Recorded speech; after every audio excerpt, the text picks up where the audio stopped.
Now, health stakeholders are calling for adoption of innovative and emerging technologies in the war against malaria in the country.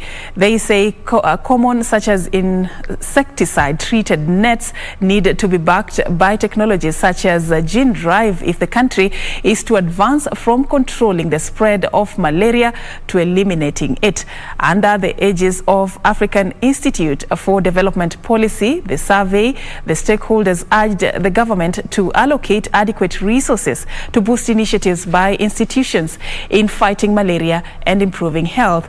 Africa accounted for 94% of the 229 million people infected with malaria worldwide in 2019.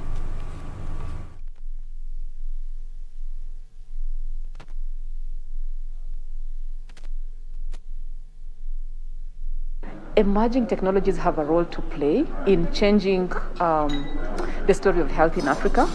Like malaria elimination can actually be a possibility if we look at some newer ways of eliminating malaria. A lot of health challenges in Africa continue because we are not innovating, looking at the next solution to this problem that is persisting. So when I look at a problem like malaria, for instance, malaria has been around for ages. And we know that there are some new ways of looking at malaria. There are some new tools that can actually be developed and lead us to elimination. Using gene drive in our research to make all mosquitoes to become males. So there'll be nothing to better a human being. Everything will be male, no better of a human being. If the government is committed, even in driving and reducing taxes and everything, possibly it might become cheaper.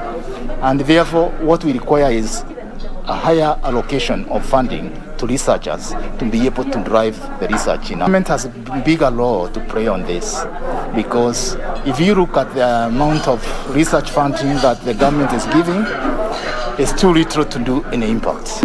African governments especially need to start putting in some good amounts of money for research on health, particularly innovating with technologies that can change health in Africa, because if we don't put in the money, then even the technologies being researched may not be the technologies that Africa needs, right? Because you're not putting in the money. It may be technology that somebody else needs. So if we put in the money, we decide malaria is the biggest challenge. We're going to put in this money and we're going to explore these technologies because we think they have potential to eliminate malaria.